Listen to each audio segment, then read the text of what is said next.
Sir मुझे constipation नहीं हो सकता क्योंकि मैं रोज टॉयलेट जा रहा हूँ, ये लॉजिक ही इनकम्प्लीट है। डेली मोशन हो रहा है फिर भी इनकम्प्लीट इवैक्यूएशन की फीलिंग है, आपको कॉन्स्टिपेशन हो सकता है। अगर आपने अपना टाइप गलत आइडेंटिफाई किया है तो क्या होगा, सबसे बड़ी प्रॉब्लम जो होगी ना, आपका ट्रीटमेंट अप्रोच भी गलत होगा। आप अंधेरे में तीर चलाते रहोगे, ये तीर आप अपने गट के अंदर चलाते हो, रैंडम दवाइयां, रैंडम प्रोबायोटिक्स, रैंडम एंटीबायोटिक्स लेके और ज्यादा डैमेज क्रिएट कराते रहते हो। और यहीं पे मेरे पास लोग आते हैं अपनी कंडीशन को इसी तरीके से और ज्यादा वर्स करके और ज्यादा बर्बाद करके। परमानेंट आइडेंटिटी उसको मत बनाओ कि एक बार मुझे 2 साल पहले IBS-C डायग्नोज हुआ था, आज भी वही होगा। वो ट्रांसफॉर्म हो सकता है। दिन भर वो बंदा या बंदी, बेचारा बेचारी अपने पेट के बारे में सोचते रहते हैं, पेट किसी तरीके से साफ हो जाए। फीमेल्स बेचारी क्या करती हैं, अपने वेजिनल वॉल को अंदर से पुश करती हैं, जिसकी वजह से फिर थोड़ा सा स्टूल बाहर आ पाता है। जिसको नहीं होता है ना इस दर्द को, उससे एक बार पूछो, फिर समझ में आएगा गेम क्या है। फिर बोलते हैं कि फाइबर मुझे सूट नहीं करता। रियलिटी में फाइबर गलत नहीं था, आपकी डोज और आपकी स्पीड गलत थी। क्या लॉजिक है, मेरे गट में क्या प्रॉब्लम है आपको क्या मालूम, और आप हील योर गट के नाम से बेच रहे हो। यही वजह है मुझे इतनी तकलीफ होती है, यही वजह है मैं इतना चीख के बोलता रहता हूँ कि लाइफस्टाइल मॉडिफिकेशन कर लो, आज कर लो, कल को जब बड़ी प्रॉब्लम हो जाएगी तो मैं हेल्प नहीं कर पाऊंगा। अभी डैमेज नहीं हुआ है, बहुत सारी चीजें अभी बचाई जा सकती है। सर IBS जेनेटिक हो सकती है क्या? अगर आप कंफ्यूज्ड हैं कि IBS-C है, IBS-D है, IBS-M है, आखिर में मैं आपको एक simple 14 days IBS type identification framework भी दूंगा, जिससे आप अपना पैटर्न साइंटिफिकली ट्रैक कर सकते हो। और मैं आपके दर्द को समझता हूँ और उसी दर्द के समझने और सॉल्व करने के लिए मैं दिन रात मेहनत कर रहा हूँ। Hello hello hello hello hello sir. Hi, कैसे हैं? Yes sir. Hello hello sir, अल्हम्दुलिल्लाह। आप कैसे हैं sir? Most of the time मैं अच्छा ही रहता हूँ। क्या उम्मीद लेके आए हैं? सर के रिलीफ मिले। बस आप ही से उम्मीद है सर, और कहीं से उम्मीद तो था नहीं, मिला नहीं कुछ रिजल्ट। मुझसे क्यों उम्मीद है? क्या लगता है मैं कोई, मेरे पास कोई मैजिकल दवा है? सर आप सिम्टम्स को ट्रीट नहीं करते हैं, रूट कॉज को ट्रीट करते हैं। People who are watching this, let me show you my screen. इस तरह से हम लाइव सेशन करते हैं every week, every Thursday. If I show you already 78 people join कर चुके हैं in just a span of I think 2 minutes, and इसका मैं लिंक हमेशा WhatsApp में डालता हूँ। ये video I am recording also and इसको मैं YouTube पे भी डालूंगा। फॉर द पीपल जो ये सोचे कि मैं यहाँ पे नहीं देख रहा हूँ, this is because something going on live here. चलो चलो अभी बात करते हैं। तो इस वीडियो में जो हमारा सेशन चल रहा है, इसमें हम 6 क्वेश्चंस को आंसर करेंगे, ठीक है। सबसे पहला, IBS-D, IBS-C और IBS-M का एग्जैक्ट डिफरेंस क्या है, कैसे इसको आइडेंटिफाई करना है। दूसरा, स्टूल फ्रीक्वेंसी के टाइप, मतलब आपकी जो स्टूल फ्रीक्वेंसी है उससे आइडेंटिफाई करना क्यों गलत हो सकता है। मतलब एक इंसान को लगता है, अगर मैं सिंपल बताऊं, कि मुझे तो डेली मोशन हो रहा है, मुझे कॉन्स्टिपेशन नहीं है। नहीं, डेली मोशन हो रहा है फिर भी इनकम्प्लीट इवैक्यूएशन की फीलिंग है, आपको कॉन्स्टिपेशन हो सकता है। आपको हर दूसरे दिन मोशन हो रहा है, मोशन आपका फॉर्म्ड है, स्मूथ है, आपको कॉन्स्टिपेशन नहीं है। तो फ्रीक्वेंसी पे डिपेंड नहीं करेगा कि आपको क्या है, आपके स्टूल पैटर्न पे डिपेंड करेगा। इस वजह से तीसरे पे जो हम डिस्कस करेंगे वो है आपका ब्रिस्टोल स्टूल स्केल, और उसको कैसे यूज करना है, उसको कैसे समझना है। वो ऑलरेडी हमारे स्टैंडर्ड टेक्स्ट बुक में एंड गाइडलाइंस में ऑलरेडी प्रेजेंट है वो स्केल, एंड गूगल पे भी आपको मिल जाएगा अगर आप ब्रिस्टोल टाइप करोगे। एंड बाय द वे मैं अभी दिखा भी दूंगा आपको। एंड नंबर 4 पे जो हम बात करेंगे वो ये बात करेंगे कि IBS-C, IBS-D, IBS-M के मैकेनिज्म अलग कैसे होते हैं। एंड 5th पे कौन से केसेस में IBS नहीं है, कुछ और हो सकता है, कुछ और सस्पेक्ट करना चाहिए। और आखिर में मैं आपको एक simple 14 days IBS type identification framework भी दूंगा, जिससे आप अपना पैटर्न साइंटिफिकली ट्रैक कर सकते हो। अगर आपको IBS बोला गया है तो एक बात हमेशा याद रखना कि सिर्फ किसी चीज को IBS बोल देना इनफ नहीं है। ये चीज दिमाग में बिठा ले, क्योंकि सबसे इंपॉर्टेंट जो क्वेश्चन होता है वो ये होता है कि आपको अगर IBS है तो IBS कौन से टाइप का है। टाइप मैटर करता है, ठीक है, क्योंकि टाइप में आता है IBS-C, IBS-D, IBS-M और IBS-U। U का मतलब होता है अनक्लासिफाइड। अब देखो, IBS-C में आपका गट जो होता है वो स्लो चल रहा होता है। IBS-D में गट जो होता है वो बहुत ज्यादा ओवर एक्टिव हो जाता है। IBS-M में कभी कॉन्स्टिपेशन होगा तो कभी लूज मोशन होगा, और ये एक कंफ्यूजिंग पैटर्न बन जाता है लोगों का, ठीक है। अगर आपने अपना टाइप गलत आइडेंटिफाई किया है तो क्या होगा, सबसे बड़ी प्रॉब्लम जो होगी ना, आपका ट्रीटमेंट अप्रोच भी गलत होगा, आपका लाइफस्टाइल मॉडिफिकेशन का स्ट्रैटेजी भी गलत होगा। और अगर ये गलत हुआ तो IBS-C पेशेंट्स को अगर डायरिया वाली strategy they the, let's say IBS-D वाली स्ट्रैटेजी दे दी, तो कॉन्स्टिपेशन और वर्सन हो जाएगा। अच्छा, ऐसा मैं क्यों कह रहा हूं, आप तो आपको ये लगेगा कि भाई अगर मुझे कॉन्स्टिपेशन हो रहा है, मुझे मालूम है कॉन्स्टिपेशन हो रहा है, मैं फील कर रहा हूं, तो डायरिया के साथ कैसे कंफ्यूज करूंगा मैंने एक वीडियो भी इसके ऊपर करी थी कि कभी कभी क्या होता है, ओवरफ्लो डायरिया की कंडीशन बन जाती है जहां पे आपका स्टूल बहुत ज्यादा आपके कोलन में इतना ज्यादा, लेट्स से ये आपका रेक्टम है, यहां पे इतना ज्यादा आपका स्टूल इंपैक्टेड हो जाता है कि जो ऊपर से अब मटेरियल आ रहा है ये साइड से लीक करने लगता है और एज अ डायरिया प्रेजेंट करता है। अब जब ये कंडीशन बनेगी तो आप क्या स्ट्रेटेजी लगाओगे? आप डायरिया की स्ट्रेटेजी लगाओगे, लेकिन डीप डाउन इनसाइड आपको क्या है? कॉन्स्टिपेशन है। इसलिए ये बहुत इंपॉर्टेंट है आइडेंटिफाई करना। ऑन द अदर हैंड, अगर IBS-D वाले पेशेंट को एग्रेसिवली आपने फाइबर दे दिया या फिर लैक्सेटिव दे दिया, अब यहां पे मान लो आपको IBS-D ही है ना, आपको बहुत ज्यादा फास्ट मूवमेंट हो रहा है, यहां पे गट की मोटिलिटी बहुत ज्यादा फास्ट है, IBS-D है, लेकिन आपने सोचा कि मुझे ओवरफ्लो डायरिया है और इसकी वजह से आपने कॉन्स्टिपेशन ट्रीट करना शुरू कर दिया। तो अब क्या होगा? आप जब कॉन्स्टिपेशन ट्रीट करोगे और आप एग्रेसिवली अपने फाइबर या लैक्सेटिव यहां पे ले लिया, तो आपका जो डायरिया हो रहा था वो डायरिया और वर्सन हो जाएगा ना, अर्जेंसी और ज्यादा बढ़ जाएगी। और यहीं पे मेरे पास लोग आते हैं अपनी कंडीशन को इसी तरीके से और ज्यादा वर्स करके, और ज्यादा बर्बाद करके, वहां पे मेरे लिए भी चैलेंज हो जाता है। ऑन द अदर हैंड, अगर मैं IBS-M की बात करूं, अब IBS-M में क्या होगा? कभी कॉन्स्टिपेशन होगा, कभी डायरिया होगा। तो जब कॉन्स्टिपेशन होगा तो आप लैक्सेटिव ले लोगे, कॉन्स्टिपेशन सॉल्व करने लगोगे। जब डायरिया होगा तो बहुत ज्यादा अकलमंद होगे तो लोकल मेडिकल स्टोर पे जाओगे और वो एंटीबायोटिक दे देगा। तो कभी कॉन्स्टिपेशन ट्रीट कर रहे हो, कभी डायरिया ट्रीट कर रहे हो, मेडिसिन चेंज करते रह रहे हो, है ना। और वो पैटर्न असल में IBS-M का था। तो अब यहां पे क्या होगा? डायरिया के लिए एंटीबायोटिक ले ली या फिर लेट से कोई भी लोपेरामाइड ले लिया, कोई भी इस तरह की दवा ले ली, इससे जो है मोटिलिटी और ज्यादा स्लो होगी। जब कॉन्स्टिपेशन होगा तो और सीवियर कॉन्स्टिपेशन होगा। पैटर्न IBS-M का था। तो इस वजह से हर चीज को वन साइज फिट्स ऑल की स्ट्रैटेजी से मत देखो कभी भी, ठीक है। उसके रूट कॉज को समझो, उसके लॉजिक को समझो, उसके साइंस को समझो, फिर आप जब उसको फिक्स करोगे, आराम मिले ना मिले वो बॉडी टू बॉडी डिपेंड करता है। मेरा मकसद सबसे पहले, अगर किसी चीज को ट्रीट करना है, फिक्स करना है, सबसे पहला एम होना चाहिए कि आपको करेक्ट डायग्नोसिस पता हो। जब तक करेक्ट डायग्नोसिस पता नहीं होगी, आप अंधेरे में तीर चलाते रहोगे और ये तीर आप अपने गट के अंदर चलाते हो, रैंडम दवाइयां, रैंडम प्रोबायोटिक्स, रैंडम एंटीबायोटिक्स लेके और ज्यादा डैमेज क्रिएट कराते रहते हो, ठीक है। इस वजह से मैं डायग्नोसिस पे मेरा प्राइमरी फोकस होता है, यही एक वजह है। ऑलराइट, सो आज आप मेरे साथ एंड तक रुकना, इस वजह से मत रुकना कि आपको कंसल्टेशन मिलेगा। आगे से भी अगर मेरे पास आप आते हो तो सिर्फ इस इंटेंट के साथ मत आना कि कंसल्टेशन मिलेगा या नहीं मिलेगा। अब क्योंकि मुझे अब अंदाजा हो गया है इतनी जर्नी में, इतने लोगों को केटर करने के बाद, कि मैं पैसे लेने के बाद भी हर इंसान की प्रॉब्लम नहीं सॉल्व कर पाऊंगा, बिकॉज पॉपुलेशन बहुत ह्यूज है और मैं अकेला बंदा हूं।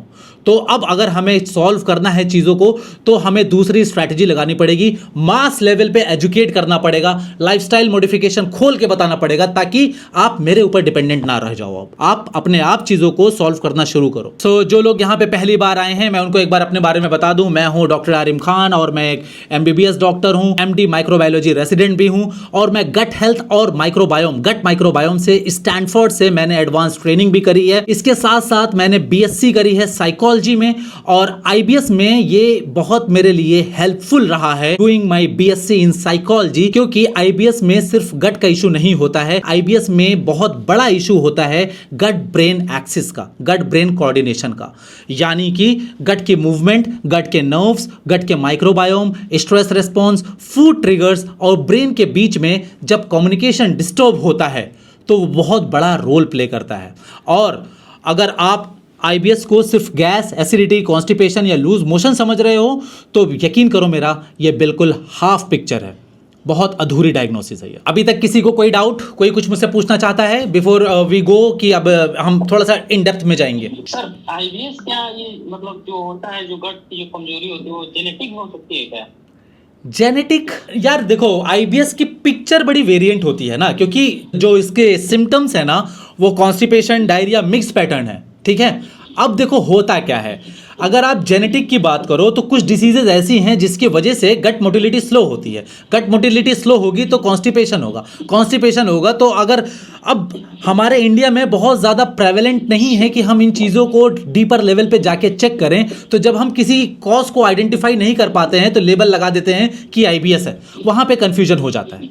मुझे नहीं लगता है कि IBS जेनेटिक होगा। सर IBS मतलब जेनेटिक में जो गट मोटिलिटी होती है, चाहे जो गट की लाइनिंग है जो कमजोर हो जाती है, तो क्या ये मतलब धीरे धीरे डेवलप होती है, जेनेटिक होती है, कि कुछ समय बाद वो दिखने लगता है? कुछ मतलब ऐसा होता है क्या? मैं बस जानना चाहता हूं। यार बिल्कुल, अगर आप सिर्फ इतना समझो दीपक कि कॉन्स्टिपेशन, डायरिया या मिक्स पैटर्न, इन तीनों को आप ब्रॉडर पिक्चर लेके चलो। एक बात समझो, मुझे बुखार हुआ, कैंसर में भी बुखार होता है, अगर मुझे कैंसर है तो भी बुखार आएगा, ठीक है, टीबी है तो भी बुखार आएगा, इन्फेक्शन है तो भी बुखार आएगा, वायरल है तो भी बुखार आएगा।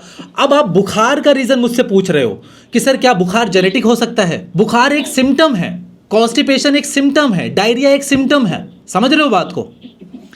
तो इसी वजह से तो स्ट्रैटेजी गलत होती है कि आप सिम्टम को ट्रैक कर रहे हो जब तक आपको अपना पैटर्न नहीं मालूम है। और उसी पैटर्न के ऊपर मैं भी बात करूंगा कि आप अपने पैटर्न को आइडेंटिफाई कैसे करोगे, आपको आईबीएस है भी या नहीं है।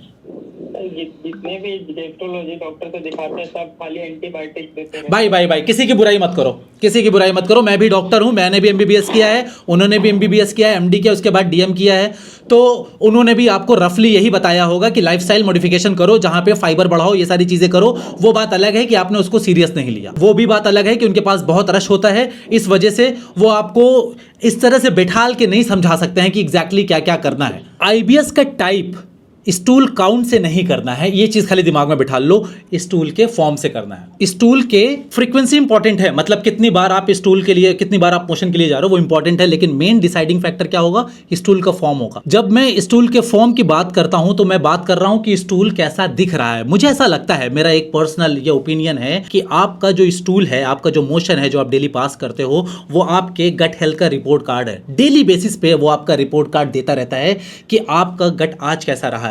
मतलब उसमें ये देखो कि स्टूल हार्ड है या नहीं है, लंपी है या नहीं है, पैलेट लाइक तो नहीं है, नॉर्मल सॉसेज लाइक है या कैसा है, मशी है, वाटरी है, लूज है। इसी वजह से डॉक्टर्स ब्रिस्टॉल स्टूल फॉर्म हम यूज करते हैं in order to identify the stool form. और ब्रिस्टॉल स्टूल फॉर्म में अगर आप देखोगे ना तो ये 7 टाइप्स में डिसाइडेड होता है, 1 2 3 4 5 6 7, ठीक है। अब टाइप 1 की अगर बात करूं तो टाइप 1 क्या होगा? हार्ड होगा, सेपरेट पैलेट्स होंगे, जैसे छोटे छोटे पत्थर, ये देख रहे हो, जैसे छोटे छोटे पत्थर टाइप के आएंगे, ये टाइप 1 हो गया। इसको कहते हैं, ये कब होता है? ये होता है सीवियर कॉन्स्टिपेशन में। टाइप 2 कैसा होगा? टाइप 2 होगा लंपी होगा, सॉसेज होगा, पास हो जाएगा लेकिन डिफिकल्ट टू पास होगा। देखो मतलब यही पैलेट्स हैं लेकिन ये जॉइंट है आपस में, ठीक है, ये जॉइंट है, तो ये थोड़ा लंप टाइप का रहेगा टाइप 2, ठीक है, ये भी कॉन्स्टिपेशन है। टाइप 3 एंड टाइप 4 में सिर्फ एक डिफरेंस है कि टाइप 4 आपका बिल्कुल सॉसेज फॉर्म होगा और टाइप 3 में क्रैक्स रहेंगे, बीच बीच में ऐसे क्रैक्स प्रेजेंट रहेंगे स्टूल में, ठीक है। ये सारी चीजें अगर मास्टर कर लिए ना तो मेरी जरूरत पड़ेगी नहीं आप लोगों को ज्यादा दिन तक। Type 4 is the best one, ये स्मूथ होगा, सॉफ्ट होगा और जनरली यही हमारा आइडियल है, यही होना चाहिए। अगर आपको ये पता करना है कि बेस्ट स्टूल फॉर्म क्या है तो वो टाइप 4 है। टाइप 5 अब थोड़ा सा लूज स्टूल की तरफ जाना शुरू हो जाएगा, सॉफ्ट होंगे, इजी टू पास होगा, लेकिन जैसे ना ये ब्लब्स की तरह आते रहेंगे, ब्लॉब्स रहेंगे ना, मतलब बिल्कुल एक बनाना शेप नहीं होगा, टूट टूट के आएगा, सॉफ्ट रहेगा, कोई स्ट्रेन नहीं करोगे आप यहाँ पे। टाइप 6 मशी होगा, फ्लफी पीसेस होंगे इसके, देख रहे हो, ये टाइप 6 है। और टाइप 7 आपका बिल्कुल वाटरी होगा, ये पानी है और ये स्टूल है, पानी और स्टूल बिल्कुल मिक्स हो गया, बिल्कुल वाटरी स्टूल, ये टाइप 7 है, ठीक है। तो यहाँ पे एक सिंपल चीज याद रखो, टाइप 1 और टाइप 2 ये यूजुअली क्या है? कॉन्स्टिपेशन है। टाइप 6 और टाइप 7 ये यूजुअली क्या है? ये डायरिया है। टाइप 3 4 5 इसको अगर आप देखोगे तो इसके और इसके बीच में अगर आ रहा है थोड़ा सा, अगर ये कभी सॉफ्ट हो गया, थोड़ा सा ये कभी हार्ड हो गया, तो उसको हम मान सकते हैं कि रिलेटिवली बेटर फॉर्म्ड स्टूल है आपका, ठीक है। अब आईबीएस सब टाइप आइडेंटिफाई करते टाइम हम mainly abnormal bowel movement days देखते हैं कि कौन कौन से डेज एबनॉर्मल रहे हैं, ठीक है। यानी कि जिस दिन स्टूल एबनॉर्मल है उस दिन का स्टूल टाइप क्या था। मैं चाहता हूं ना ये सारी चीजें आप एक पेन पेपर ले लो, थोड़े थोड़े पॉइंट्स बना के लिख लो। जिस दिन आपको एबनॉर्मल स्टूल है उस दिन आपको देखना है कि स्टूल का टाइप क्या था, ठीक है। ये नहीं कि लूज स्टूल हो गया, ये नहीं कि कॉन्स्टिपेशन हो, कॉन्स्टिपेशन में हुआ तो कौन से टाइप का हुआ, लूज स्टूल हुआ तो कौन से टाइप का हुआ, 1 से लेके 7 तक नंबरिंग देनी है। एक रैंडम दिन का स्टूल देख के आईबीएस टाइप डिसाइड मत करना, कभी भी मत करना। रैंडमली एक दिन देखा कि मुझे ये हो रहा है और इसका मतलब मुझे आईबीएस है, ऐसा कुछ नहीं है। ये कोई सेट वो नहीं है, लेकिन मैं कहता हूं कि एटलीस्ट 14 दिन का ट्रैक होना चाहिए, 2 हफ्तों का ट्रैक होना चाहिए। 2 हफ्तों में मेजोरिटी ऑफ द डेज क्या रहा है उसके ऊपर फिर आप डिसाइड करोगे। आप मान लो रोज टॉयलेट जा रहे हो, इसका मतलब कॉन्स्टिपेशन नहीं है। ये एक सबसे बड़ा मिथ है, अभी जैसे मैंने थोड़ी देर पहले बताया था। क्योंकि बहुत सारे लोग ये बोलते हैं कि सर मुझे कॉन्स्टिपेशन नहीं हो सकता क्योंकि मैं रोज टॉयलेट जा रहा हूं। ये लॉजिक ही इनकम्प्लीट है। कॉन्स्टिपेशन का मतलब सिर्फ स्टूल की फ्रीक्वेंसी कम होना नहीं होता। कॉन्स्टिपेशन का मतलब क्या हो सकता है? कॉन्स्टिपेशन का मतलब हो सकता है कि हार्ड स्टूल है, आप स्टूल पास करने के लिए कोई स्ट्रेन, मतलब जो इंसान जोर लगाता है, एब्डोमिनल प्रेशर लगाता है, वो स्ट्रेनिंग कर रहे हो या नहीं कर रहे हो। इनकम्प्लीट इवैक्यूएशन मतलब आपको बाउल मूवमेंट हो चुका है, उसके बाद भी यू आर फीलिंग लाइक कि कुछ रह गया है अंदर, इनकम्प्लीट फीलिंग। तो incomplete evacuation also is a part of constipation. Stool निकलने में कितनी डिफिकल्टी हो रही है, वो भी is a part of constipation. कोई ब्लॉकेज का सेंसेशन तो नहीं आ रहा है, आपको ऐसा तो नहीं लग रहा है कि सब कुछ नॉर्मल है, स्टूल टाइप भी नॉर्मल है, लेकिन स्टूल पास नहीं हो रहा है, कहीं पे कुछ ब्लॉकेज फील हो रही है, गैस की ट्रैपिंग हो रही है, तो वो सेंसेशन भी आपको आइडेंटिफाई करना है। उसके बाद आपको फाइनली देखना है कि आपका स्टूल पैलेट लाइक तो नहीं था, जैसे आपको मैंने ये पहले पिक्चर में दिखाया था, ये ऐसे ऐसे छोटे छोटे पत्थर की तरह तो नहीं आ रहे हैं स्टूल टुकड़ों में, ठीक है। टॉयलेट कंप्लीट कर लिया, मोशन पास कर लिया, उसके बाद भी आप पूरा नहीं महसूस कर रहे हो, आप वो चीज़ नहीं महसूस कर रहे हो कि यार क्या। हर इंसान की ज़िंदगी में एक मोमेंट होता है कि वो करके उसको बहुत सेटिस्फाइड फील होता है, उसको लगता है कि मैंने दिन जीत लिया। लेकिन एक इंसान जिसका गट हेल्थ नॉर्मल है, उसको इस चीज़ की वैल्यू नहीं मालूम है। अगर वो देखे और अपने आप को कंपेयर करे, एक इंसान जिसकी गट हेल्थ नहीं अच्छी है, जिसको कॉन्स्टिपेशन रहता है सब कुछ करने के बाद भी, यकीन करो उसकी ज़िंदगी तबाह हो रखी है। दिन भर वो बंदा या बंदी, बेचारा बेचारी अपने पेट के बारे में सोचते रहते हैं, पेट किसी तरीके से साफ हो जाए। ये नेचर की तरफ से ना, जैसे हम पानी की वैल्यू नहीं करते हैं, पानी कितनी बड़ी नेमत है ऊपर वाले ने जो दी है, उसी तरीके से पेट साफ होना भी एक बहुत बड़ी नेमत है जो ऊपर वाले ने आपको नॉर्मल बनाया है। जिसको नहीं होता है ना इस दर्द को, उससे एक बार पूछो, फिर समझ में आएगा गेम क्या है। असल में क्या है, डेली जब चीज़ें इंसान को नॉर्मली मिलती रहती है ना, इस तरह की कोई प्रॉब्लम नहीं, कुछ एहसास नहीं है, तो उसको उस चीज़ की वैल्यू, उस चीज़ की कदर चली जाती है। सबसे बड़ी प्रॉब्लम ये है। बट देन अगेन यहाँ पे जितने लोग हैं, मुझे मालूम है they are here for a reason. वो 3-4-5 घंटे मेरे साथ यूँ नहीं बैठेंगे कि यहाँ पे कोई मूवी चल रही है। उनको वाकई में कुछ ना कुछ प्रॉब्लम है, इसी वजह से वो मेरे पास आए हैं और मैं आपके दर्द को समझता हूँ और उसी दर्द के समझने और सॉल्व करने के लिए मैं दिन रात मेहनत कर रहा हूँ। अब आप हो सकता है रोज़ टॉयलेट जाते हो, आपका स्टूल टाइप 1 या टाइप 2 हो सकता है, आपको स्ट्रेन करना पड़ता है, आपको इनकम्प्लीट इवैक्यूएशन फील होती है, that is a constipation pattern. इसी तरीके से डायरिया का मतलब सिर्फ ये नहीं होता है कि 5 बार टॉयलेट जाना। मतलब आप ये मत सोचो कि मैं दिन में 5 बार टॉयलेट जा रही हूँ तो इसका मतलब मुझे डायरिया है। अगर स्टूल टाइप 6 या 7 है, उसके साथ अर्जेंसी है, मशी है या वाटरी स्टूल है, तो डायरिया पैटर्न हो सकता है, इवन इफ फ्रीक्वेंसी सिर्फ 2 से 3 बार है या फ्रीक्वेंसी सिर्फ 1 बार ही क्यों ना हो। स्टूल के फॉर्म से डिसाइड करना कि कॉन्स्टिपेशन है या डायरिया है। सो आईबीएस को, फाइनल लाइन मेरी यही होगी कि आईबीएस को आइडेंटिफाई करने के लिए स्टूल काउंट नहीं, स्टूल फॉर्म को देखना है, उसके साथ अर्जेंसी को देखना है, उसके साथ इवैक्यूएशन की फीलिंग को देखना है, उसके साथ पेन पैटर्न को भी देखना है, दर्द को। कभी आईबीएस में ना एक बहुत क्लासिकल चीज़ होती है कि आपको ना एब्डोमिनल पेन हो रहा है लेकिन आपने मोशन पास किया, पेन में आराम मिल गया। ये बड़ा क्लासिकल होता है आईबीएस में, ठीक है। इसलिए पेन के एसोसिएशन को भी देखना है। चलो, अब आईबीएस-सी में प्रॉब्लम सिर्फ स्टूल हार्ड होना नहीं होता, गट का मूवमेंट और आउटलेट कोऑर्डिनेशन का भी इशू हो सकता है। आईबीएस-सी का मतलब कॉन्स्टिपेशन, ठीक है। अब इसको कैसे डिफरेंशिएट करोगे कि गट का movement, let's say slow motility है या फिर आउटलेट की प्रॉब्लम है, कैसे इसको आप देखोगे। अब टिपिकल सिम्टम्स आईबीएस-सी में क्या होता है, आईबीएस-सी के टिपिकल सिम्टम्स क्या होते हैं। हार्ड स्टूल होगा, पैलेट लाइक होगा, स्ट्रेनिंग होगी, इनकम्प्लीट इवैक्यूएशन होगा, ब्लोटिंग होगी, हैवीनेस होगा, गैस ऐसा लगेगा जैसे ट्रैप हो रही है, लोअर एब्डोमेन पे आपको प्रेशर फील होगा। स्टूल के बाद आपको रिलीफ मिलेगा बट कंप्लीट रिलीफ नहीं मिलेगा। टॉयलेट में बहुत देर तक आप टाइम स्पेंड करोगे, कभी कभी म्यूकस भी आ सकता है। अब इसका एक साइंटिफिक डेफिनेशन सिंपल लैंग्वेज में समझ लो। अगर एबनॉर्मल बाउल मूवमेंट डेज में मोस्टली टाइप 1 टाइप 2 आ रहा है और लूज वाटरी स्टूल रेयर है मतलब कभी बहुत रेयर है, तो आईबीएस-सी पैटर्न हो सकता है, प्रोवाइडेड कि एब्डोमिनल पेन या फिर एब्डोमिनल डिस्कम्फर्ट आईबीएस पैटर्न के साथ हो। आईबीएस-सी का मैकेनिज्म एक जैसा नहीं होता। मतलब यहाँ पे ना 3 मेजर पैटर्न आपको देखने को मिलेंगे। पैटर्न 1 स्लो ट्रांजिट, इसका मतलब ये हुआ कि आपका जो गट के जो पेरिस्टाल्टिक एक्टिविटी है, असल में क्या है ना, ये पेरिस्टालसिस है। तो क्या होता है, आप जब कोई खाना खाते हो तो ये खाना आपने खाना खाया, मुंह से सैलिवरी ग्लैंड का जो सिक्रीशन है उसने वो एंजाइम्स अपना काम शुरू किए। यहाँ पे चिविंग भी उसका एक प्रोसेस है। उसके बाद ईसोफेगस के थ्रू वो आपके स्टमक में गए, स्टमक में स्टमक एसिड ने उसको और ज़्यादा ब्रेक डाउन कर दिया।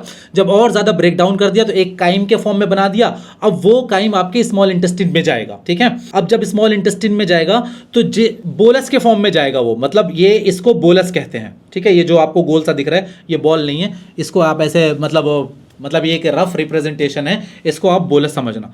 तो ये बोलस क्या करेगा, ये बोलस जहां पे जाएगा, आप दिमाग से सोचो जरा कि अभी मैं कुछ नहीं खा रहा हूं, अभी मैं कुछ नहीं खा रहा हूं, रात में मैं डिनर करूंगा, तो कैसे मेरे इंटेस्टिन को ये पता चल रहा है अभी इसने खाना नहीं खाया है और रात में ये खाना खाएगा, और जब रात में खाना खाएगा उस टाइम पे पेरिस्टाल्टिक एक्टिविटी स्टार्ट करनी है, कैसे पता चल रहा है? ये है डीपर क्वेश्चन। ये सारी चीज़ों के जब बारे में आप सोचना शुरू करोगे ना, तब जाके आप रूट कॉज को फिक्स कर पाओगे। मैं बताता हूं कैसे पता चलता है, क्योंकि जब बोलस आपके स्मॉल इंटेस्टिन के एक सेगमेंट में जब पहुंचता है तो यहां पे होते हैं स्ट्रेच रिसेप्टर्स। ये स्ट्रेच रिसेप्टर के थ्रू आपके सिग्नल जाते हैं towards interstitial cells of Kejal. जैसे आपके हार्ट मसल्स के अंदर, हार्ट मसल जहां पे होती है ना, हार्ट को कैसे मालूम होता है कॉन्ट्रैक्ट करना है, एक रिदम में कॉन्ट्रैक्ट करना है। अगर वो रिदम में कॉन्ट्रैक्ट ना करे तो वो एक डिजीज बन जाती है जिसको एरिदमिया कहते हैं। वो जो रिदम क्रिएट होता है हार्ट के अंदर, वो क्रिएट होता है through SA node.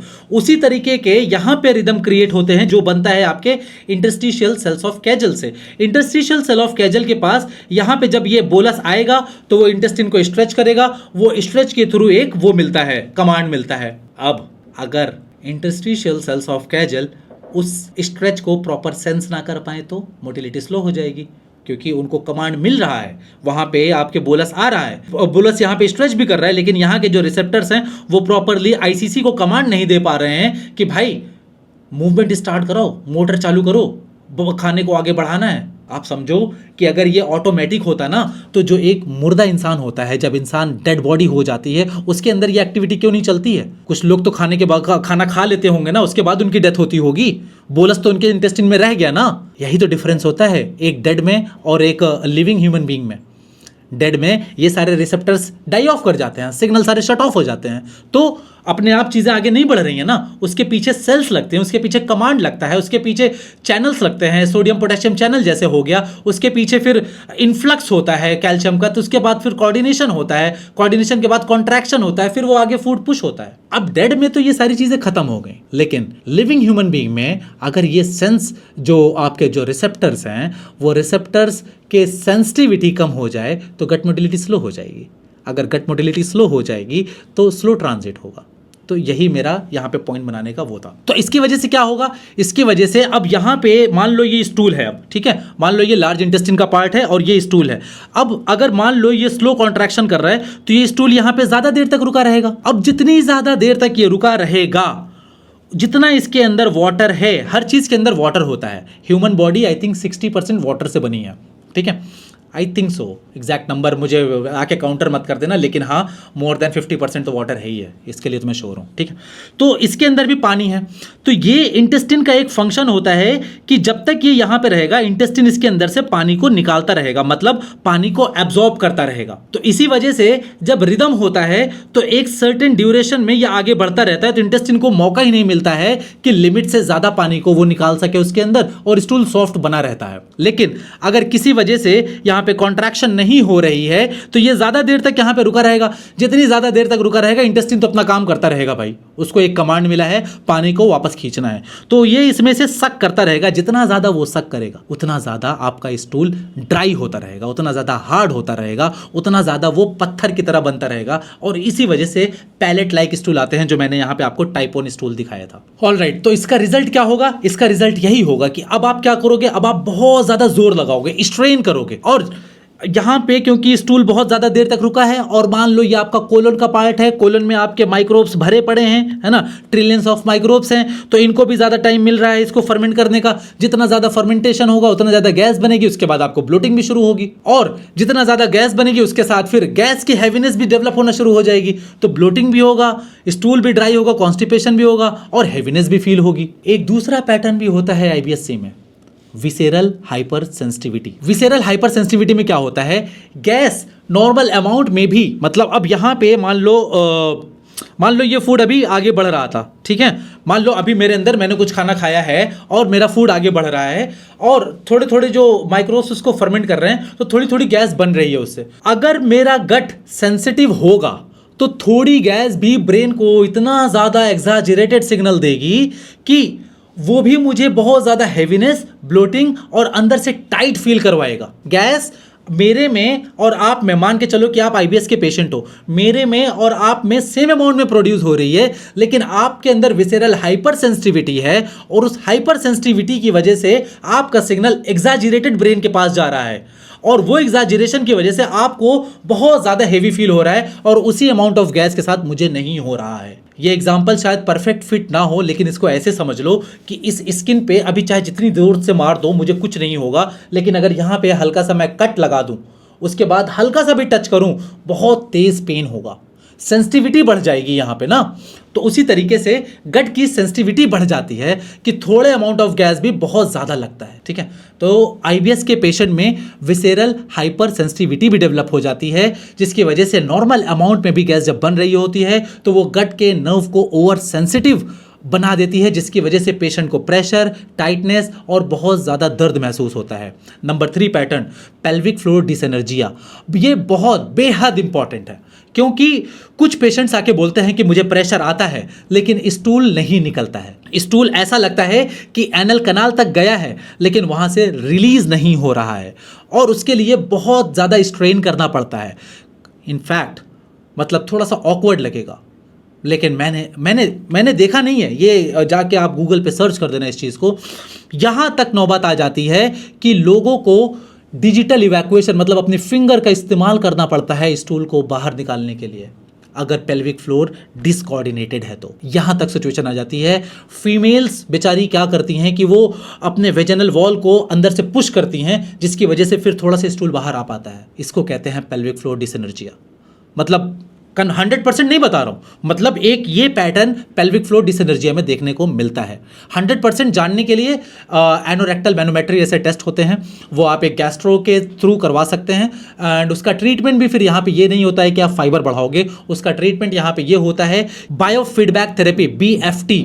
Biofeedback therapy से पेल्विक फ्लोर मसल के कोऑर्डिनेशन बिल्ड करवाते हो, जिसकी वजह से हल्के हल्के इंप्रूवमेंट मिलता है, ठीक है। तो इस ऐसी प्रॉब्लम अगर किसी को है तो उसमें अगर आप फाइबर बढ़ा दोगे तो क्या होगा, और ज़्यादा बल्क बढ़ेगा और ज़्यादा प्रॉब्लम होगी।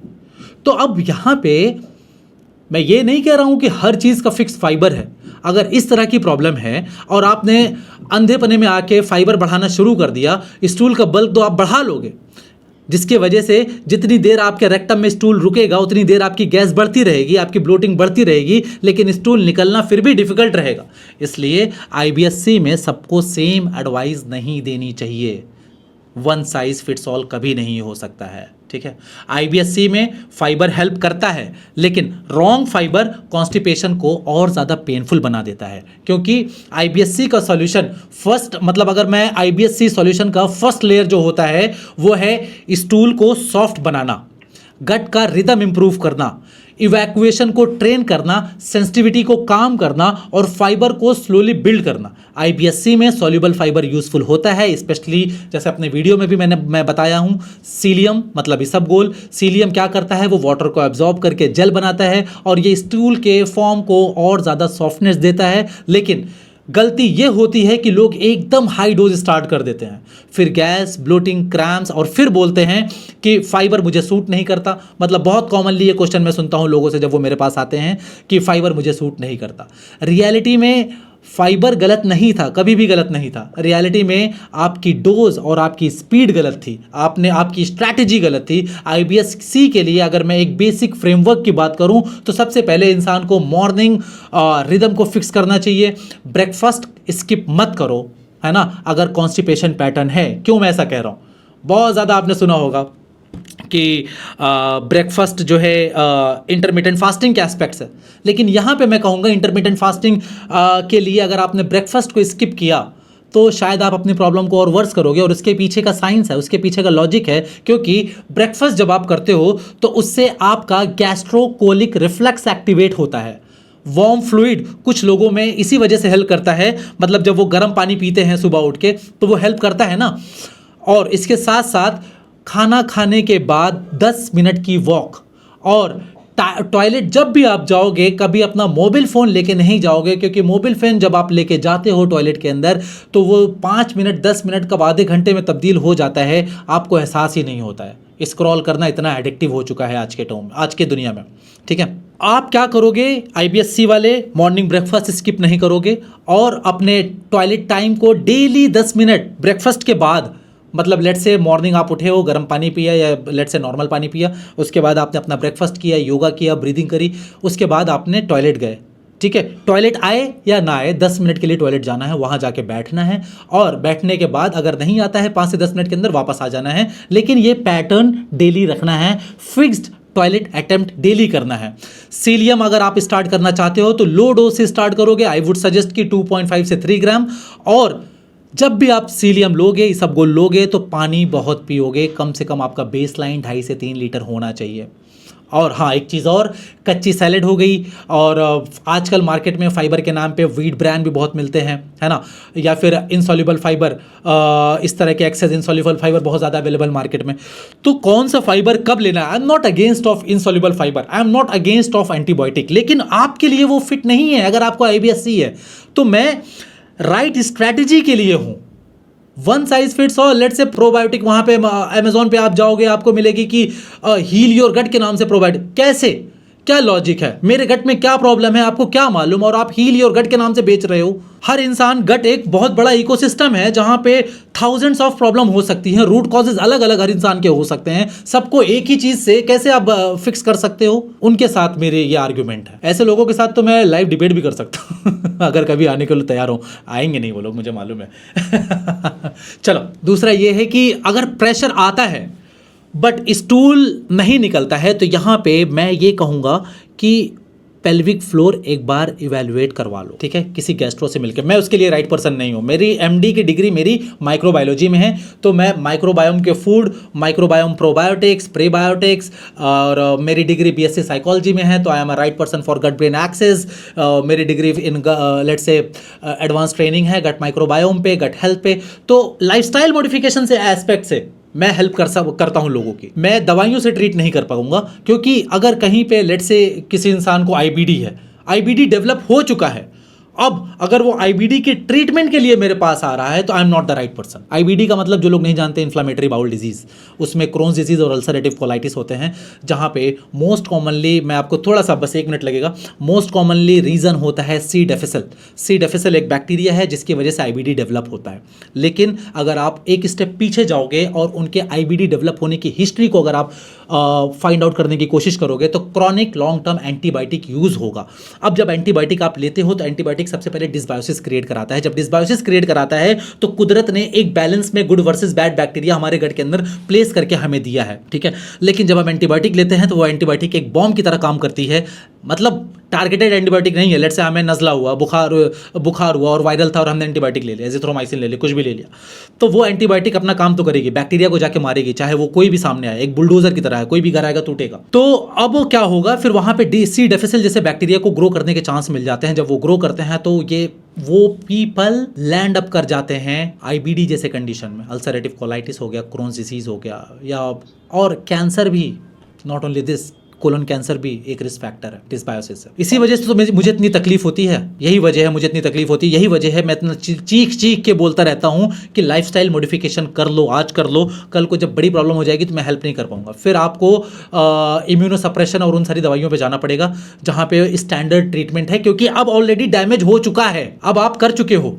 तो अभी तक जो मैं बात कर रहा हूं, अभी मैं प्रिवेंटिव मेजर पे बात कर रहा हूं, अभी डैमेज नहीं हुआ है, बहुत सारी चीजें अभी बचाई जा सकती हैं। तो इस वजह से मैं इतना ज़्यादा एम्फेसिस देता हूं लाइफस्टाइल मॉडिफिकेशन को। बाय द वे, IBS-D के बारे में थोड़ी सी बात कर लेते हैं। IBS-D में अगर आप ये सोचो कि आपका गट वीक नहीं होता, ये बात सच है। असल में होता क्या है ना, यहाँ पे आपका गट जो है वो ओवर रिएक्टिव हो जाता है, वीक नहीं है, ओवर रिएक्टिव है। इसलिए थोड़ा सा IBS-D को समझ लो कि IBS-D का मतलब होता है डायरिया प्रीडोमिनेंट IBS। इसमें सिम्टम्स क्या क्या आएंगे? लूज स्टूल होगा, मशी स्टूल होगा, वाटरी स्टूल होगा, अर्जेंसी होगी, मॉर्निंग रश होगा आपको, ठीक है, खाने के बाद टॉयलेट जाना पड़ेगा, कहीं जाने में डर लगेगा, ट्रैवल फियर होगा, क्योंकि आपको लगेगा कि अगर मुझे डायरिया स्टार्ट हो गया तो मैं कहाँ जाऊँगा, कहीं पे जाओगे तो सबसे पहले आप वहाँ के वॉशरूम ढूंढने की कोशिश करोगे, ऑफिस होगी या क्लास होगी तो उससे पहले टॉयलेट की एंग्जाइटी होगी, मल्टीपल बाउल मूवमेंट्स होते रहेंगे, क्रैम्स आएगा स्टूल के पहले और स्टूल के बाद आपको पार्शियल रिलीफ मिलेगा। तो अगर मैं थोड़े से साइंटिफिक पैटर्न की बात करूं तो एबनॉर्मल बाउल मूवमेंट डेज में अगर स्टूल मोस्टली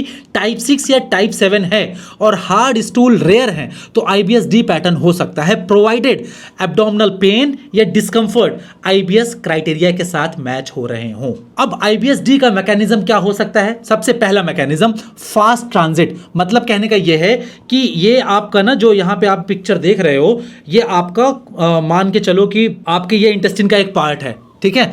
इस इंटेस्टिन का मतलब होता है कि ये ऐसे ऐसे मूव करे, मतलब एक रिदम के साथ ये पेरिस्टाल्टिक एक्टिविटी जनरेट करे, ठीक है। अगर ये जल्दी जल्दी करने लगे तो क्या होगा? कोलन अगर आपका फास्ट मूव करने लगा तो क्या होगा? तो जब एक रिदम में ये करता है तो ये प्रॉपरली चीजों को यहां से एब्जॉर्ब कर पाता है और वो आपके शरीर में लगता है, आपके पोर्टल वेन के थ्रू आपके पास, आपके लीवर के पास जाता है और वहां से प्रोसेस होकर थ्रू आउट बॉडी जाता है, ठीक है। लेकिन जब यही कोलन बहुत जल्दी जल्दी मूव करने लगता है तो स्टूल को वाटर एब्जॉर्ब करने में टाइम नहीं मिलता, समझ रहे हो, जिसका रिजल्ट होता है कि आपको लूज स्टूल होने लगता है। और दूसरा मैकेनिज्म इसका यह है एग्जैजरेटेड गैस्ट्रोकोलिक रिफ्लेक्स। जैसे ही फूड स्टमक में आपके जाता है वहां पे आपका कोलन एक्टिवेट हो जाता है। नॉर्मल पर्सन में जेंटल अर्ज आता है, लेकिन IBS-D में स्ट्रॉन्ग अर्जेंसी आती है। इसलिए तो आप बोलते हो कि खाने के बाद, मतलब जैसे ही नाश्ता किया फौरन टॉयलेट जाना पड़ता है, चाय पीने के बाद मोशन जाना होता है, रेस्टोरेंट में खाना खाया तो मुझे अब वहां पे वॉशरूम ढूंढना पड़ेगा, खाना खाने से पहले इनफैक्ट वॉशरूम ढूंढना पड़ेगा कि पहले वॉशरूम देख लूं तब खाना स्टार्ट करूं, और अगर वॉशरूम आ गया तो कहां जाऊंगा मैं। तीसरा मैकेनिज्म अगेन जैसे मैंने ऊपर बताया था IBS-C में, विसेरल हाइपरसेंसिटिविटी इसमें भी होती है कि मतलब कोलन का नॉर्मल मूवमेंट भी क्रैम्स या अर्जेंसी जैसा फील करवाता रहता है। Mechanism number 4, bile acid. अब यहां पे कुछ पेशेंट स्पेशली मील के बाद उनको urgency, water stool, fatty food के बाद उनके सिम्टम्स बढ़ जाते हैं। फैटी फूड्स के बाद क्यों बढ़ जाते हैं? क्योंकि फैटी फूड को एब्जॉर्ब करने के लिए, जो उसका फैट कंटेंट है उसको एब्जॉर्ब करने के लिए बाइल एसिड चाहिए। तो यहां पे जैसे मैंने 2 मैकेनिज्म बताए थे, तो ओवर सिक्रीशन या फिर less absorption, less reabsorption of bile, and जब लेस रीअब्जॉर्प्शन होता है तो वो कोलन में जाता है, जिसकी वजह से ये बाइल एसिड डायरिया जैसा मिमिक करने लगता है। ये IBS-D जैसा दिख सकता है, मैकेनिज्म यहां पे डिफरेंट होता है। मैकेनिज्म 5 की अगर मैं बात करूं तो फूड ट्रिगर्स भी एक बहुत बड़ा इंपॉर्टेंट रोल प्ले करते हैं, क्योंकि लैक्टोज हो गया, हाई फोडमैप फूड हो गए, एक्सेस में कैफीन हो गया, आर्टिफिशियल स्वीटनर्स हो गए, हाई फैटी मील हो गया, या अल्कोहल हो गया, या chronic long term use antibiotic हो गए, ये सारे के सारे IBS-D के सिम्टम को ट्रिगर कर सकते हैं। कई बार आपने देखा होगा पोस्ट एंटीबायोटिक डायरिया, तो वहां पे पोस्ट इन्फेक्शियस IBS भी लोगों को डेवलप हो जाता है। तो इसी वजह से मैकेनिज्म 6 पोस्ट इन्फेक्शियस IBS के बारे में थोड़ा सा बताऊंगा कि फूड पॉइजनिंग आपको मान लो हुई, फूड पॉइजनिंग के बाद आपका गट इम्यून सिस्टम और नर्व्स सेंसिटिव हो गए, अब आपने एंटीबायोटिक ली, आपका इन्फेक्शन तो चला गया, रिपोर्ट नॉर्मल आ गई, कल्चर रिपोर्ट नॉर्मल है, लेकिन आपका गट अभी भी रिएक्टिव है, उसकी रिएक्टिविटी अभी भी कंटिन्यूड है। इसी को पोस्ट इन्फेक्शियस IBS पैटर्न कहा जाता है कि आपको एक बार फूड पॉइजनिंग हुई, उसके बाद अब आप IBS आपका डेवलप हो गया। अब IBS-D में सबसे बड़ी गलती यही है कि हर लूज स्टूल को इन्फेक्शन इंसान समझ लेता है, ठीक है, और इसके वजह से बार बार एंटीबायोटिक्स लेता रहता है। लूज स्टूल हुआ एंटीबायोटिक ले ली, क्रैम्प्स हुए तो एंटीबायोटिक ले ली, ट्रैवल करना है ट्रैवल के बाद लूज स्टूल हुआ फिर एंटीबायोटिक ले ली। बट अगर कोई एक्टिव इन्फेक्शन आपके रिपोर्ट्स में नहीं है, एविडेंस नहीं है, कोई फीवर नहीं है, ब्लड कल्चर रिपोर्ट पे कोई आइसोलेशन नहीं है बैक्टीरिया का, सीवियर डिहाइड्रेशन नहीं है, स्टूल टेस्ट इंडिकेशन नहीं है, तो हर फ्लेयर पे एंटीबायोटिक से ट्रीट करना ऐसा है कि आप अपने आप खंजर भोंक रहे हो, अपने गट को आप अपने हाथ से और ज़्यादा अनस्टेबल करते जा रहे हो। IBSD में ट्रीटमेंट का फर्स्ट लेयर होता है अर्जेंसी रिड्यूस करना। सबसे पहले आप अर्जेंसी को रिड्यूस करोगे, स्टूल कंसिस्टेंसी हल, उसके बाद आप बिल्ड करोगे कि अब स्टूल कंसिस्टेंसी को कैसे इंप्रूव करना है, उसके बाद थ्रेशोल्ड को आइडेंटिफाई करोगे कि कहाँ पे मुझे किस लेवल पे जाके मेरा ये ट्रिगर हो रहा है। उसके बाद आप गट ब्रेन का जो रिफ्लक्स है उसको आप काम करने की कोशिश करोगे। तो इसके लिए अगर मैं आपको एक प्रैक्टिकल फ्रेमवर्क देना चाहूँ तो वो कुछ इस तरह का होगा कि अगर आप कॉफ़ी पीते हो तो आप अपने कैफीन इंटेक को ऑब्जर्व करो। चाय कॉफ़ी मॉर्निंग में अर्जेंसी ट्रिगर करती हैं। हाई फैट ब्रेकफास्ट अगर लेते हो तो उसको ऑब्जर्व करो कि जब हाई फैटी मील आप लेते हो ब्रेकफास्ट में तब आपकी अर्जेंसी ट्रिगर होगी। उसमें क्या क्या आएगा, फ्राइड फूड हो गया, क्रीमी फूड हो गया, ऑयली फूड हो गया, जिसके वजह से गैस्ट्रोकोलिक रिफ्लेक्स इंटेंसिफाई करते हैं। मिल्क या फिर मिल्क प्रोडक्ट या फिर लैक्टोज को भी ऑब्जर्व करो। आर्टिफिशियल स्वीटनर्स जैसे कि सॉर्बिटॉल हो गया, मैनिटॉल हो गया, या आप अगर चिंगम लेते हो या फिर कोई डाइट ड्रिंक हो गया, जैसे मैंने एक वीडियो करी थी इसके पीछे डाइट कोक के पीछे, उसमें आर्टिफिशियल स्वीटनर तो है, 0 कैलोरी हो सकती है उस स्वीटनर में, लेकिन है ना स्वीटनर वो। तो ये सारी चीज़ें कुछ पेशेंट में लूज मोशन ट्रिगर करते हैं, लूज मोशन को इनफैक्ट बढ़ा सकते हैं। अब यहाँ पे सॉल्युबल फाइबर यूजफुल हो सकता है। IBSD में सीलियम स्टूल को बाइंड करके उसका स्टूल का फॉर्म इंप्रूव कर सकता है। तो इसका मतलब इससे ये समझ में आता है कि सीलियम सिर्फ कॉन्स्टिपेशन के लिए नहीं है। लो फोडमैप स्ट्रक्चर जो होता है, बहुत ज़्यादा अगर आप गूगल करोगे ना, चैट जीपीटी करोगे, तो आपको एक कंसेप्ट मिलेगा लो फोडमैप डाइट। तो लो फोडमैप स्ट्रक्चर ये ट्रायल जो है ये हेल्पफुल होता है, बट मैं लिख के देता हूँ, ये परमानेंट रिस्ट्रिक्शन अगर आपने कर दिया, परमानेंटली आप अगर लो फोडमैप पे चले गए तो आपके बाकी के न्यूट्रिएंट्स डिफिशिएंट हो जाएंगे। और डॉक्टर की एडवाइस से लोपेरामाइड सेलेक्टेड पेशेंट्स में सिचुएशन में यूज़ किया जा सकता है। मैं अगेंस्ट नहीं हूँ, मतलब अगर आपको एक्सेसिव डायरिया हो रहा है, स्पेशली अगर अर्जेंसी को कंट्रोल करना है, but then again self medicate नहीं करना है। ठीक है, डॉक्टर से जब आप बात करोगे वो आपके रूट कॉज को एनालाइज करेंगे, आइडेंटिफाई करेंगे और उस हिसाब से आपको दवाइयाँ देंगे। दवाइयों में कुछ एंटीबायोटिक्स भी आती हैं, सेलेक्टेड IBSD पेशेंट में कंसिडर होता है, लेकिन रैंडमली नहीं। और अगर हर मील के बाद वाटरी अर्जेंसी होती है, स्पेशली फैटी मील्स के बाद, तो बाइल एसिड डायरिया भी आपको कंसिडर करना चाहिए। ठीक है, फैटी मील के बाद। तो यहाँ पे इंपॉर्टेंट लाइन अगर मैं समराइज करूँ तो यही है कि IBSD का मतलब इन्फेक्शन नहीं होता। IBSD का मतलब गट ओवर रिएक्टिव है, फास्ट ट्रांजिट है, सेंसिटिविटी बढ़ी हुई है, फूड ट्रिगर है, बाइल एसिड इशू या फिर पोस्ट इन्फेक्शियस पैटर्न भी हो सकता है। थोड़ी सी बात IBSM की कर लेते हैं।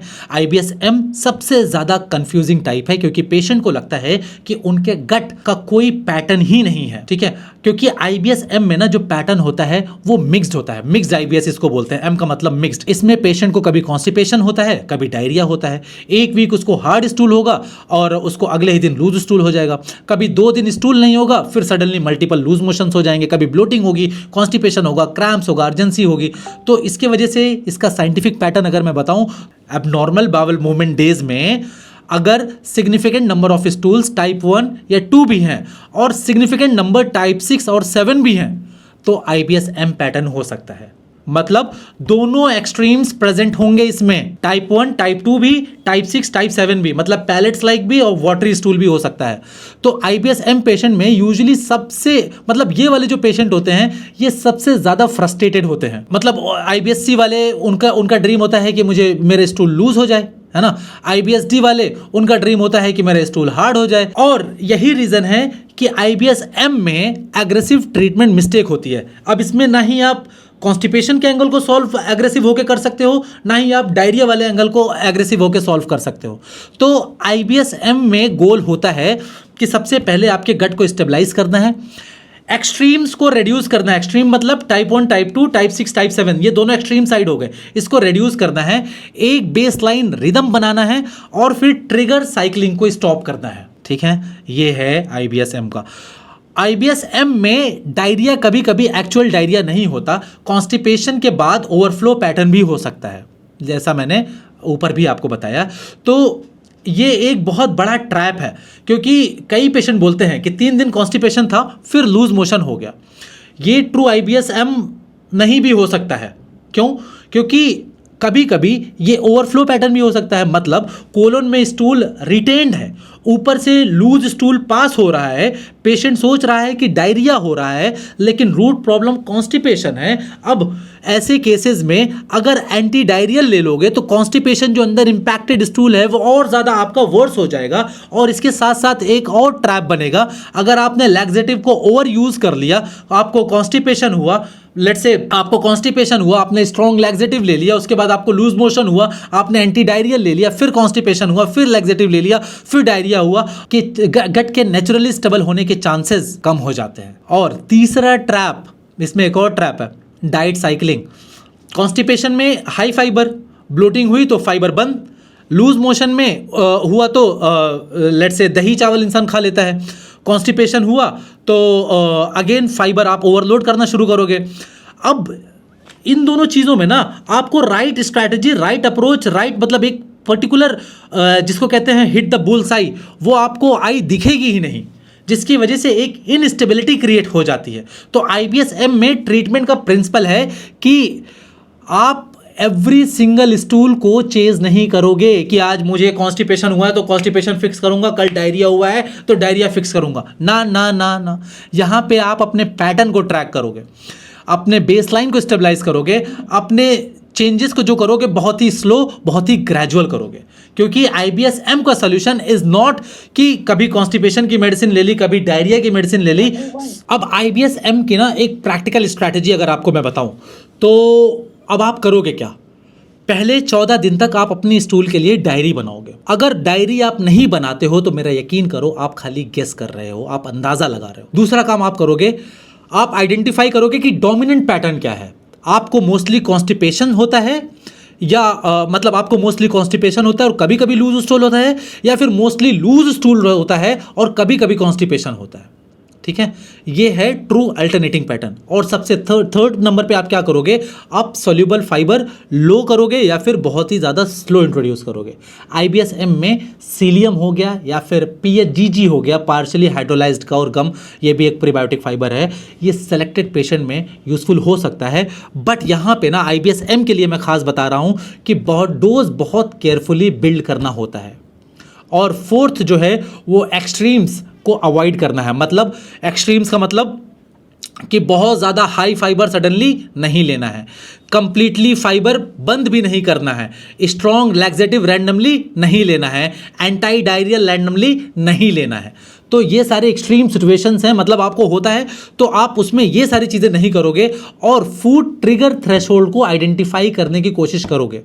ठीक है, IBS-M में FODMAP stacking, caffeine, fat, stress, sleep distribution and meal irregularity का मेजर रोल होता है। 6th पे आता है गट ब्रेन एक्सिस की ट्रेनिंग।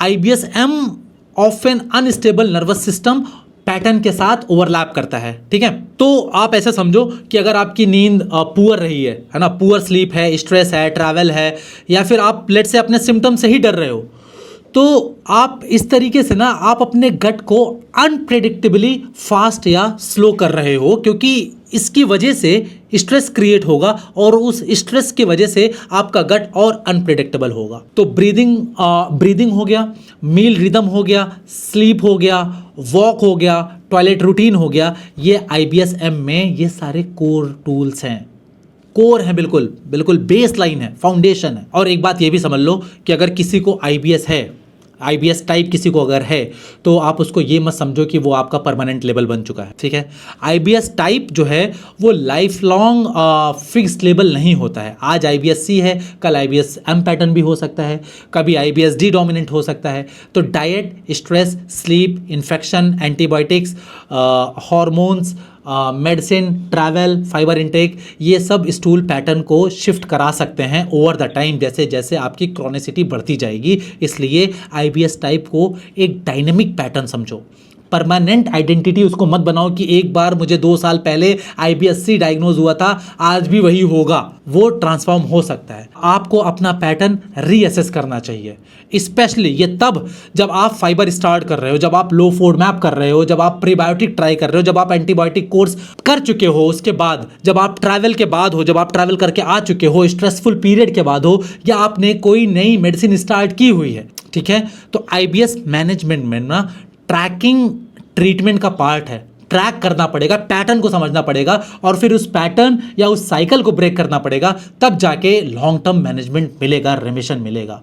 IBS डायग्नोज करने से पहले ये कुछ रेड फ्लैग्स हैं, ये कभी मिस मत करना, ठीक है। ये मैं सेफ्टी पॉइंट ऑफ व्यू से बता रहा हूं कि हर चीज को IBS भी मत समझ लेना। अगर ये सिम्टम्स हैं तो IBS लेबल मत लगाना विदाउट प्रॉपर इवैल्यूएशन। कौन कौन से सिम्टम्स? अगर आपके स्टूल में ब्लड है, अगर आपका वेट लॉस हो रहा है, अनएक्सप्लेन्ड वेट लॉस है, फीवर भी आ रहा है, रात में डायरिया ऐसा हो रहा है कि उस डायरिया की वजह से आपकी नींद खुल जा रही है, आपको आयरन डिफिशियंसी अनीमिया है, आपको परसिस्टेंट वॉमिटिंग हो रही है, मतलब उल्टी आए जा रही है, रेमिशन नहीं मिल रहा है, उसके साथ चाहे कॉन्स्टिपेशन हो, डायरिया हो। लेकिन अगर ये सारी चीज़ें हैं तो आप IBS लेवल मत लगाना अपने आप से।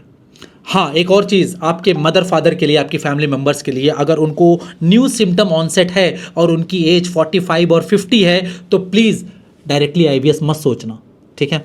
फैमिली हिस्ट्री अगर रही है कोलोन कैंसर की, इन्फ्लेमेटरी बाउल डिजीज़ की या सीलियाक डिजीज़ की, या फिर आपको सीवियर प्रोग्रेसिव पेन है, ब्लैक स्टूल है, ऑयली फ्लोटिंग स्टूल है, उसके साथ वेट लॉस है, सीवियर डिहाइड्रेशन भी हो रहा है, रीसेंट एंटीबायोटिक्स के बाद आपको सीवियर वाटरी डायरिया हो रहा है, या फिर आपके सिम्टम्स रैपिडली वर्स होते जा रहे हैं।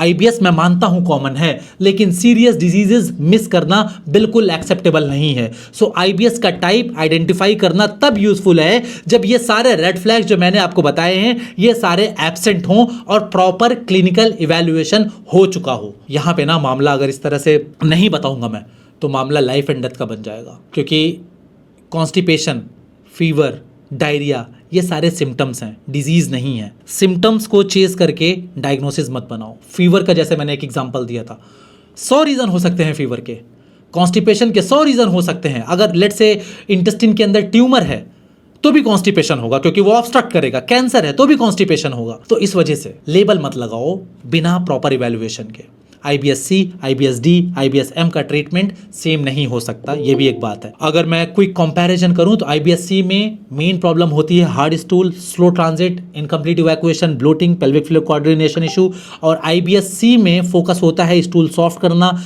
रिदम को रेगुलर करना, soluble fibre, hydration, movement, toilet training, pelvic floor का इवैल्यूएशन, अगर ज़रूरत है तो डॉक्टर गाइडेड लैक्सेटिव, या फिर IBS-C मेडिसिन अगर IBS-C बहुत ज़्यादा सीवियर है। और IBS-D में अगर मैं मेन प्रॉब्लम्स को समराइज करूं तो loose stool, urgency, fast transit, exaggerated gastrocolic reflex, food triggers, bile acid diarrhoea mimic करेगा उस तरीके का, पोस्ट इन्फेक्शियस सेंसिटिविटी होगी। IBS-D में मेन फोकस होना चाहिए स्टूल फॉर्म को इंप्रूव करना, अर्जेंसी को कंट्रोल करना, कैफीन या लैक्टोज को या फूड मैप के थ्रेशोल्ड को आइडेंटिफाई करना, सॉल्यूबल फाइबर इंट्रोड्यूस करना, डॉक्टर गाइडेड लोपेरामाइड या फिर एंटीबायोटिक्स या फिर अदर थेरेपीज लेना अगर इंडिकेटेड है तो, और वो डॉक्टर आपके इन पर्सन होंगे, मैं नहीं होऊंगा, ये मैं क्लियर कट कह दूं, ठीक है।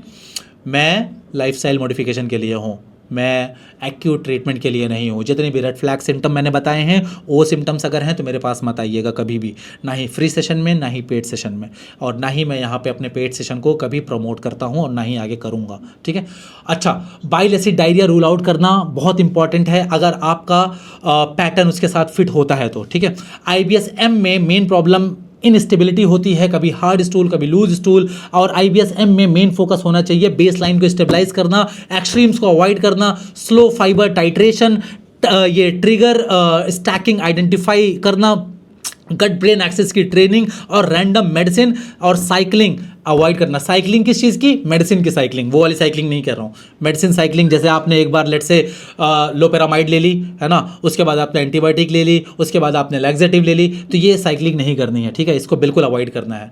सर, जो ट्यूबरक्लोसिस की एंटीबायोटिक्स होती हैं, इथम्ब्यूटन और हाँ, ये सब, हाँ, हाँ, हाँ। इन सब से भी गट और एब्डोमिनल पेन हो सकता है? लेकिन इसका मतलब ये नहीं है कि आप ट्यूबरक्लोसिस का ट्रीटमेंट नहीं लेंगे, होता है। नहीं सर, मेरा कंप्लीट हो चुका है, मैं तभी। अगर ट्रीटमेंट कंप्लीट हो गया है 6 महीना, रिफैम्पिसिन और एथम्ब्यूडोल ये सारे ट्रीटमेंट कंप्लीट हो गए हैं टीबी के लिए, कंप्लीट आप रेमिशन में हैं अब, तो आई वुड सजेस्ट कि this is a high time for you कि अब आप हल्के हल्के अपने गट के माइक्रोबायोम को ट्रेन करना शुरू करें वाइल इंट्रोड्यूसिंग फाइबर स्ट्रैटेजिकली। आप अचानक से ज़्यादा फाइबर टॉलरेट नहीं कर पाओगे, मैं ऑनेस्टली बता रहा हूँ। तो आपने यही कहा था आफ्टर द ट्रीटमेंट एंड साहब, तब मेरे से बात करना। मैं वही पूछना चाह रहा हूँ कि क्या गट डिस्बायोसिस, एंटीबायोटिक की हिस्ट्री में गट डिसबायोसिस हो सकता है ना, लेकिन वो आराम से रिकवर भी हो सकता है, ये भी बात है। एक बार मुझे बता दो सारे लोग कि ये सेशन थोड़ा सा इंसाइटफुल लग रहा है या बेकार लग रहा है, टाइम वेस्ट लग रहा है? नो सर, मैं फालतू का तो नहीं चीख रहा हूँ। कोई डॉक्टर बताएगा। असल में क्या है ना यार कि अगर अभी जब मैं कंसल्टेशन करूंगा ना तो इतना डीप में समझा नहीं पाऊंगा, मैं फटाफट खाली देख के फारिग करूंगा। तो अभी मास लेवल पे इस तरह से एडुकेट करना जरूरी, मेरी ज़रूरत बन गई है। सर एक क्वेश्चन आया है चैट में। बोलो बोलो बोलो। आईबीएससी में न्यूट्रिएंट डिफिशिएंसी क्यों होती है? जब इंटेस्टाइन स्लो मूवमेंट करे तो न्यूट्रिएंट ज़्यादा एब्जॉर्ब होंगे। ओफो, इंटेस्टाइन स्लो मूवमेंट करेगी। जब आईबीएससी आपका डेवलप होगा तो आपकी गट लाइनिंग भी ऑप्टिमाइज्ड फंक्शन नहीं करेंगी। जितना ऑप्टिमल फंक्शन करना चाहिए उनको, उतना वो उनकी फंक्शनैलिटी नहीं होगी, जिसकी वजह से एब्जॉर्प्शन लो होगा, जिसकी वजह से आपको न्यूट्रिएंट डिफिशियंसी होगी। 100% खाया तो 50% लगेगा, 50% नहीं लगेगा। ये कोई फिक्स नंबर नहीं है, लेकिन इसको कट ऑफ मान के मत चलो आप। एग्जाम्पल बताया, डिपेंड करता है कि how severe your condition is, है ना, कितना सीवियर है। सर और क्या आईबीएस में विटामिन B12 की डेफिशिएंसी भी हो जाती है या पर्सन रिकवर कर लेता है उससे? विटामिन B12 की डिफिशियंसी नहीं, खाली विटामिन B12 की नहीं होगी, बहुत सारी चीज़ों की हो सकती है। जिंक की भी हो सकती है, विटामिन डी की भी हो सकती है, क्योंकि सारी चीज़ एब्जॉर्ब तो आपके गट लाइनिंग से हो रही है। हर चीज होती है सर, हर चीज होती है। हाँ वही तो कह रहा हूँ, हर चीज़ आपके गट लाइनिंग से एब्जॉर्ब होती है ना। आयरन की भी डिफिशियंसी होगी, फेरेटिन भी लो जाएगा। हाँ बोलो। आईबीएस में सेक्स नहीं करना चाहिए, ऐसा कोई फिक्स चीज़ नहीं है। तो वीकनेस बहुत ज्यादा होती है। जैसे वो उसके रीज़न कुछ और है ना यार, वीकनेस होगी, उसके रीज़न कुछ और है, हम किसी दिन उसके ऊपर बात करेंगे। तो अगर अब मैं फ्रेमवर्क देना चाहूँ 14 डेज का आईबीएस टाइप आइडेंटिफिकेशन के हिसाब से, तो इसको फॉलो करके आप अपने आईबीएस टाइप को बेटर आइडेंटिफाई कर सकते हो। 14 डेज आप डेली नोट करोगे स्टूल फ्रीक्वेंसी, दिन में कितनी बार स्टूल है, ब्रिस्टोल स्टूल टाइप 1 से टाइप 7, जैसे मैंने आपको जो चार्ट दिखाया था। पेन आप देखोगे, पेन था या नहीं था, स्टूल के बाद पेन बेटर हुआ या वर्स हुआ। अर्जेंसी देखोगे, सडन टॉयलेट रश था या नहीं था। इनकम्प्लीट इवैक्यूएशन देखोगे, स्टूल के बाद लगा कि पूरा क्लियर हुआ या नहीं हुआ। उसके साथ आप ब्लोटिंग देखोगे, ब्लोटिंग में क्या देखोगे, विजिबल स्वेलिंग थी या फिर सिर्फ अंदर से टाइटनेस फील हो रही थी। क्योंकि अगर विजिबल स्वेलिंग है उसका मतलब ये है कि एक्सेसिव गैस बन रही है, लेकिन अगर अंदर से टाइटनेस फील हो रही है तो इसका मतलब है आपका गट सेंसिटिव है। ठीक है। ट्रिगर देखोगे कि मील के बाद कितने टाइम में ये सिम्टम्स आए, 30 मिनट्स हो गया, 2 घंटे हो गया, 6 घंटे हो गया, तो ये देखोगे कि कितनी देर बाद आया है। ये सारी चीज़ों से पैटर्न पता चलेगा। फूड का नोट्स बनाओगे, चाय, coffee, milk, wheat, onion, garlic, दाल, फ्रूट, फ्राइड फूड हो गया, आर्टिफिशियल स्वीटनर्स हो गए, क्या था इन सारी चीज़ों में से, किसकी वजह से ट्रिगर हुआ। स्ट्रेस उसके बाद आप स्ट्रेस देखोगे, अपनी स्लीप देखोगे, स्लीप कितनी थी, कितने घंटे की स्लीप ली, स्ट्रेस हाई था या लो था। उसके बाद आप अपने मेडिसिन देखोगे, आप अपने सप्लीमेंट्स देखोगे, fibre, laxative, anti diarrhoeal, probiotic, antibiotic, magnesium, कुछ लिया और कुछ लेने के बाद क्या हुआ। अब 14 दिन के बाद आप क्या देखोगे, अगर एबनॉर्मल स्टूल डेज में मोस्टली टाइप 1 टाइप 2 हैं, स्ट्रेनिंग है, इनकम्प्लीट इवैक्यूएशन है, हो सकता है, मैं 100% अभी भी नहीं कह रहा हूँ, बिकॉज यहाँ पे 100% सर्टिनिटी के साथ नहीं बोल सकता हूँ मैं, ठीक है। हो सकता है आईबीएससी पैटर्न लाइकली हो। अगर एबनॉर्मल स्टूल डेज में मोस्टली टाइप 6 टाइप 7 है, अर्जेंसी है, लूज स्टूल है, तो हो सकता है आईबीएसडी हो।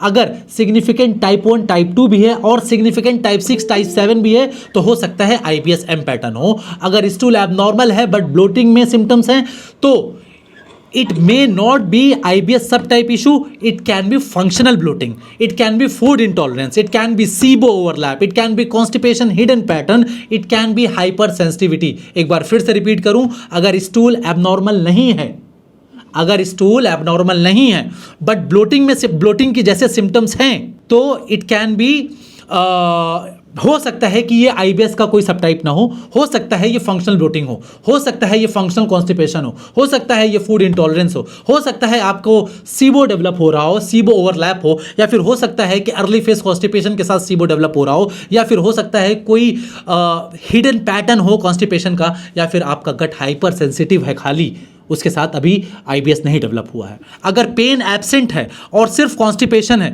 तो हो सकता है फंक्शनल कॉन्स्टिपेशन हो। अगर पेन एब्सेंट है और सिर्फ लूज स्टूल है तो हो सकता है फंक्शनल डायरिया, या फिर अदर कॉजेज यहां पे कंसीडर करने चाहिए। इसलिए, और ये जो मैं बता रहा हूं ना, ये जो मैं आपको बता रहा हूं, ये मैं चाहता हूं कि आप इसको लिखो कहीं पे, रोम 4 क्राइटेरिया फॉर डायग्नोजिंग आईबीएस। इसके बारे में जाके गूगल करना। ये गैस्ट्रोस फॉलो करते हैं टू डायग्नोज आईबीएस। तो मेरी बातों पे मत जाना, जो भी मैं बताऊं उसको गूगल करना, चैट जीपीटी करना, एआई करना, ठीक है? खुद से पढ़ो यार, मैं सारी चीज़ें नहीं पढ़ा पाऊंगा, और बहुत वास्ट टॉपिक है, बहुत डीप टॉपिक है, ये एक समंदर है। और आज जितना मैंने बताया है ये समझ लो सिर्फ एक ग्लास पानी है उस समंदर का, ठीक है? अब प्रैक्टिकल टेक अवे क्या करोगे इस टाइप के लिए? अगर आपको आईबीएससी डोमिनेंट है, आप अपने फूड रिदम के साथ स्टार्ट करोगे। ब्रेकफास्ट को स्किप नहीं करोगे, खाने के बाद वॉक करोगे, सॉल्यूबल फाइबर से स्लोली स्टार्ट करोगे और हाइड्रेशन को मेंटेन करोगे। कुछ चीज़ें हैं जो आप नहीं खाओगे, जैसे रॉ सैलेड हो गया, व्हीट ब्रैन हो गया, हाई इंसॉल्यूबल फाइबर भी सडनली स्टार्ट नहीं करोगे, ठीक है? अगर प्रेशर आता है लेकिन स्टूल पास नहीं होता है तो यहाँ पे आप पेल्विक फ्लोर के बारे में सोचोगे, खाली फाइबर की डेफिशिएंसी नहीं सोचोगे, ठीक है? अगर कॉन्स्टिपेशन के साथ ब्लोटिंग है तो थोड़ा सा दूसरा एस्पेक्ट भी सोचना, मेथेन या फिर आईएमओ की पॉसिबिलिटी भी हो सकती है। इसके लिए अपने डॉक्टर से डिस्कस कर लेना एक बार, ठीक है? आईबीएसडी के बारे में अगर मैं बताऊं तो आईबीएसडी डोमिनेंस में क्या होता है कि सबसे पहले ऑब्जर्व करना कि मॉर्निंग में चाय या कॉफ़ी लेते हो या नहीं लेते हो, मॉर्निंग में या through out the day milk या लैक्टोज प्रोडक्ट लेते हो या नहीं लेते हो, फ्राइड या हाई फैट मील्स को अपने ऑब्जर्व करो, आर्टिफिशियल स्वीटनर्स के कंजम्पशन को देखो, and do not take antibiotics for every loose stool, ठीक है? यहाँ पे क्या हेल्प करेगा? सॉल्यूबल फाइबर हेल्प करेगा। लो फोडमैप यूज़ कर सकते हो शॉर्ट ट्रायल के लिए, परमानेंट उसको मत यूज़ करना, क्योंकि परमानेंट यूज़ करोगे तो ऐसा लगेगा जैसे आप अपने आप को पनिश कर रहे हो, एक सज़ा दे रहे हो।